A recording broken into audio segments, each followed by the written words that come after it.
Hey everyone, Tim here from QBKing77.com, here to do a review video of the Samsung Galaxy Note 2, this tablet slash phone, this phablet style device that a lot of people have been wanting me to do a review on. I'm sorry it took so long, but I'm excited to get the review going.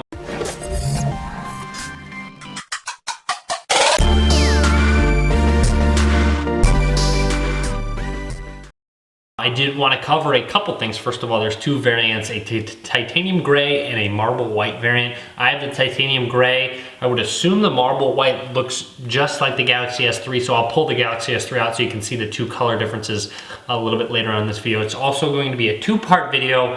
I haven't really mapped out what I'm going to be covering. I have a general idea, but I know it's, as all my review videos, they're very extensive. So this will be part one. A couple other things I wanted to cover. There is 16 gigabyte variant and a 32 gigabyte variant. Prices, depending on whether it's on contract or what carrier you're from. On Sprint, I believe it was $299 for the 16 gigabyte variant. On contract, I think it's $700 off contract. So to give you an idea, that's just for the Sprint variant. Of course, prices do range, especially you can get some good deals on Amazon and other various places if you're looking to sign up for a new contract or renew your contract as well. Before we really dive into the device, I wanted to show you some physical descriptions of the device, as it is a very large display, which is, as I'm sure most of you know, one of the big selling points. Also, one of the reasons people might be interested in getting it or not interested in getting it. So what I'm going to do is a couple tests, putting it inside my pocket as well as putting it up to my ear like I'm on a call, so give you a look at how it kind of looks when someone else is doing it. Okay, now to give you a good example, I'm going to pretend like I'm receiving a call or making a call on my device. I'm going to put it up to my ear. So here is generally what it's going to look like if you are facing me. I can move my hand out of the way so you can see it fully covering my face. Of course, you're not going to hold it like this. You're going to have your hand over it. So if you wanted to look at it from the side, here is a side view. So it definitely does look large.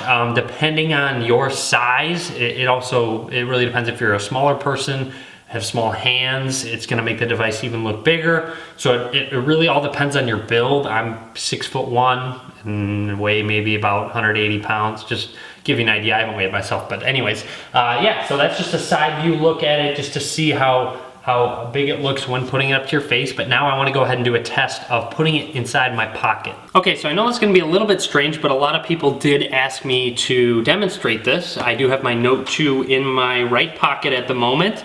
Trying to outline it just so you can see how big it does look. Again, your size is going to matter, whether you have smaller pockets, larger pockets. Again, it's a big factor. In my case, my pocket does cover the entire device. There is a little bit of extra pocket space there for it to fit. Again, it might protrude just a little bit depending on the size jeans you wear. If you're wearing really skinny jeans, you might have some problems with it.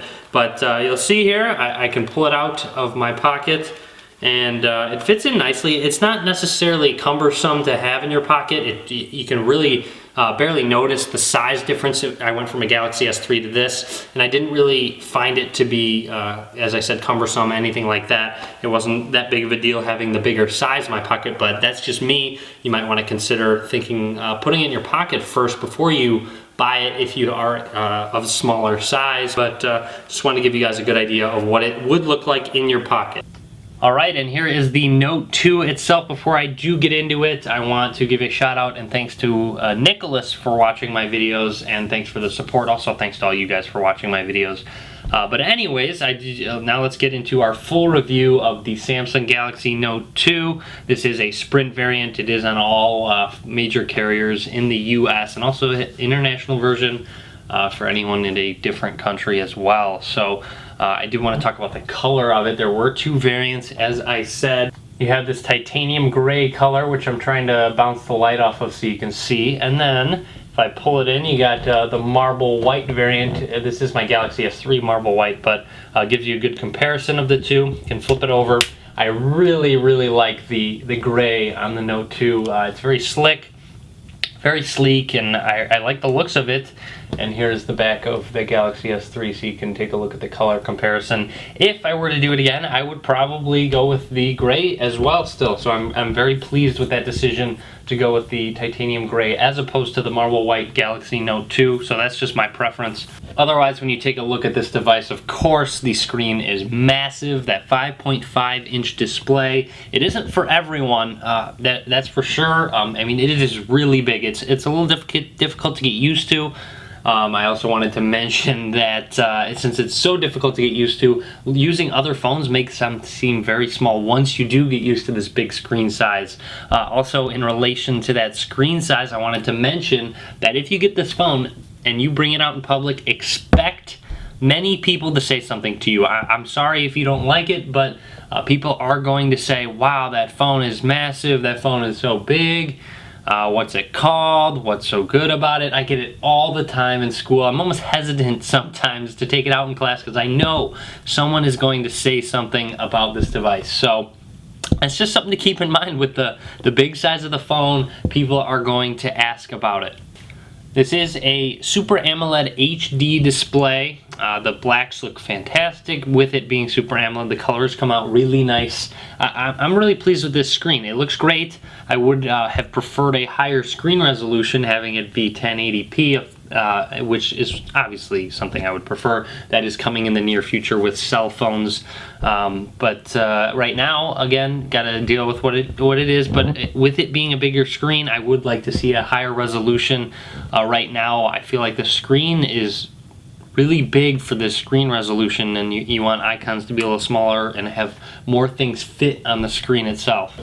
But as I said, it looks great. When you bring it outside, you have no difficulty seeing the screen whatsoever. And as I mentioned, it does come in a 16 and 32 gigabyte variant. I have the 16 gigabyte. One of the main reasons is because it does have a micro SD card slot. So we can pull the back off for you guys, and you will see right here, this is where the micro SD card slot goes. I have a 32 gigabyte, and which is more than enough storage for me. So I have the 16 gigabyte internal storage, 32 gigabyte external storage. Right here is where the SIM card would go if you had an international variant of the Note 2. While I have the back off, you will also, you can't miss it. You got the huge battery in the back of it. With a big phone comes a big battery, and it is a 3100 milliamp hour battery. And with it being so big that you get really great battery life. Trust me on this one. By far the best battery life I've used on any device, even with this huge screen consuming power. Battery life definitely stands up to it because I really have never had to charge my phone in the middle of the day. I went through days, an entire day without having to charge it every single time. So I never have to worry about charging it, and it's fantastic. And trust me, I use it a lot. I tether a lot. I'm on 4G LTE very often as well. So being on LTE is going to drain battery even more, and it has lasted me all day. One time I got down to about 4% right before bed, so I was able to go through that entire day as well. So again, I can't talk enough about the battery life being amazing on this device. I also wanted to talk about some of the internals of the phone with more hardware specs. Inside you have a Samsung Exynos 5 quad-core processor running at 1.6 gigahertz. This is a fantastic processor. Obviously you got a quad-core inside a cell phone. It really does a good job in handling applications, handling multitasking. Overall, a great processor. I'll be doing some benchmarks later on in this video so you can see that. Also, you have 2 gigabytes of RAM. You also have NFC to touch backs of the phones, transfer files. Also, with Google Wallet capabilities with NFC. Now, looking at the design of the phone, on the left side here you have volume rockers up and down. On the right side you have just a power button, so very minimalistic with the amount of buttons on it. Down at the bottom you have your micro SD card charging slot. You also have a slot for the S Pen.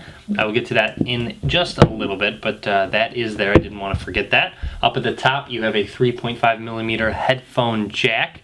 On the back of the device you have the speaker down here in the bottom left. I did want to talk about the speaker a little bit. It is nothing great. Don't expect amazing sound out of it. It's pretty standard when it comes to cell phone speakers, so yeah, it's just moderate. Otherwise though, you got an 8 megapixel camera with an LED flash next to it that does shoot 1080p video. I have a test video shooting 1080p out of the Galaxy Note 2. I can link to that in the description of the video. Flip it on over. On the front of the device, you have, of course, where sound comes out when you're on your calls. You have sensors. You have a 1.9 megapixel front-facing camera as well. Down at the bottom, you have a home button, you have a menu button, and a back button. Very similar to the design of the Galaxy S3, as I'm sure you guys saw earlier. You got both devices right next to each other. Whoops, didn't mean to open up the camera application, but right next to each other, you'll see both got a back, home, and menu button. And also with the design of it, the Note 2 is a little more square and the Galaxy S3 has a little more rounded edges. Anyways, in regards to the Note 2, it is running Android 4.1.1 Jelly Bean out of the box. Go to settings, about device, you'll see Android version 4.1.1. I'm sure it will get updates to 4.2 in the near future. Samsung's actually been doing a very good job at keeping their devices updated. I'll get into more software side of things in part 2, but also I did want to show you guys the design, the hardware design of the S Pen really quickly. I have a full separate video showing off tips, tricks with the S Pen, so I highly recommend that because I'm not going to really extensively cover it in here just in this video, just because I have a full review video on it anyways. Design wise, it isn't just round, it has a flat edge so it won't roll around. When you're using it, it's very comfortable. It feels good in your hand. Feels just like a pen or a pencil that you would have. You have a button right here. You also have the tip down here that has a bunch of different pressure points and such, so it does a really good job at the sensitivity of it and being accurate. I'll talk about that again on the software side of things. Overall though, the weight of it is pretty heavy. With it being such a large device, it's hard to keep things light, but it definitely has some weight to it, so just kind of keep that in mind. I recommend, again, going to the store, checking it out for yourself with the big screen and the weight of it as well. It is a little bit heavy. I also wanted to mention it does have the exact same hardware as the Galaxy S3 when it comes to the camera. It has the same camera inside of it. But the Note 2, I believe, has a couple more new updated software features to the camera application. So if I wanted to grab that, I can actually. If I wanted to take a quick picture here, if I wanted to take a picture of this pack of batteries, I could go ahead and let it focus on it. Press the button, takes a picture. I can continuously press the button. There is zero shutter lag. You'll see if the flash decides it wants to turn on. It's on auto flash right now. You can turn it off, turn it on at your command as well. But you can continuously take pictures. Also, another neat feature is the fact that you can press and hold on this button, and it will take up to 20 images for you. It just saved 10 images to my gallery here, and I can swipe through and check those out and pick the best one. It's great if you have a huge group and you're taking a picture of them. You can press and hold it and then weed through all the bad ones, delete them, and then find some good images that you can look through. In the bottom left here, you've got a bunch of different settings here, flash modes, etc. You have some effects. So these are actually really cool. You got no effect, cold vintage, warm vintage, posterized, solarized, green point. Oops, didn't mean to do that. One thing I did want to point out was, for example, you have blue point. When I do blue point, you'll see it switches this image where it says 12 there. It actually is yellow, so you can actually tell. You can see on the screen, and you can see right there you have yellow, but it is gray now. What it does is it only finds blue and just makes everything else black and white in the image. So if you know someone with blue eyes, you can turn this setting on. It will make the whole picture black and white except for their eyes. It's actually a really neat feature. Otherwise, you have different shooting modes with single shot, best photo, best face, face detection, panorama, share shot, HDR, buddy photo share, beauty, smile shot, low light. So you have a bevy of options with shooting mode. This is definitely a great software for a camera application since you have all these options. As I said, flash on and off. Front-facing camera. There's me with my camera right there. And that's really about it for the camera application. As I said, you also have the option to do 1080p video recording, so you can switch to the video recording. You have normal, limit for MMS, you have slow motion and fast motion. So those are kind of some neat features to show off. If you guys would like me to, I can post a video on YouTube of slow motion or fast motion in action if you would like to check those out. So we can go ahead and press normal. If I wanted to start a video recording, you can press this camera button in the upper right hand corner and take pictures while you're video recording. So it's just a little neat feature. You can pause it and then move around and then start recording once again, and then hit stop once you are done with your recording. So that's just about it with the camera application I wanted to show off. Overall though, takes some very great shots, very great videos as well. So if you're someone that does take a lot of pictures, this is definitely a phone to consider because of the camera quality and picture quality. Again, in regards to hardware, it does have a GPS radio, so you have navigation, you have Google Maps, and GPS hasn't failed me at all. It consistently gets a lock, it consistently is accurate and puts me in the right spot as long as you have data where you're at. But again, the GPS works fantastic, so you don't have to worry about any GPS issues with your Note 2. One thing I did want to mention with the Sprint variant, there is no 3G while on a call, I believe, and Verizon as well. With the Galaxy S3, you do have the ability to use 3G while on a call because it has an SVDO radio, simultaneous voice and data, which allows you to use 3G while on calls, even though it is a CDMA device, but they, for some reason, did not include it with our Note 2, so that's something to consider if you are looking to purchase a Note 2 or a Galaxy S3, that this cannot browse web and be on calls. If you are on 3G, you can be on calls and use 4G LTE or Wi-Fi while you are on calls. Also, call quality has been good as long as I have good signal bars where I'm at. If they're bad, Sprint service is bad, then I will drop calls, but it's not necessarily due to the phone, it is due to the network. So as long as you're in a good service area, of course, the call quality is just fine. You can hear people, they can hear you just fine as well. Alright, and now it is time to run some benchmarks. I actually just rebooted my device, press and hold that home button, you'll see no recent apps at all. So it shouldn't have barely any applications running in the background. So now I'm going to go ahead and run Quadrant Standard first, just a quick test of it. It does a good job at testing graphics and processing and such. Hit OK, and then we want to run a full benchmark and see what it looks like, see how fast it goes. It's testing the CPU, memory, 2D, 3D graphics. Also, the CPU test went really quickly. I/O usually sits for a while. I don't know, and it didn't. So this Note 2 is blazing through this Quadrant Standard test. It really is going fast. You'll see the tunnel looks great. Absolutely no glitching, no bad colors, nothing. I mean, it looks fantastic. It's powering through this benchmark with ease. The Planet one's the most intensive one in my opinion. Sometimes you'll see some glitching in between the two planets, but none at all on this device, of course. And you'll see, again, very smooth, going quickly. And there we go. So do you want to proceed? I'm going to hit yes, and here it is. Here's our results. 5566, you'll see the highest up above the HTC One X, Transformer Prime. So as I mentioned, with that Exynos 5 quad-core processor, top of the line, no doubt. Definitely one of the best processors in a phone at the moment.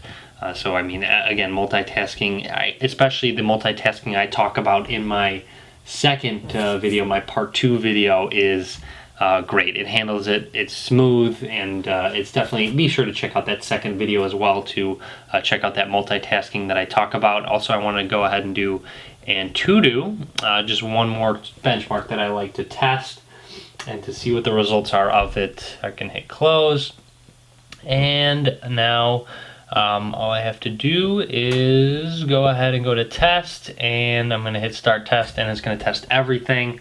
So it says it may take several minutes in relationship to that Quadrant Standard test. If the speed is anything similar, it shouldn't take as long. It's testing the CPU and memory. I'm not going to make you sit through this as it is only a progress bar. I will skip through to some of the graphics of this test. Alright, so now it's going to do some of the video tests, see how well it handles it. Again, this screen is going well, very smooth.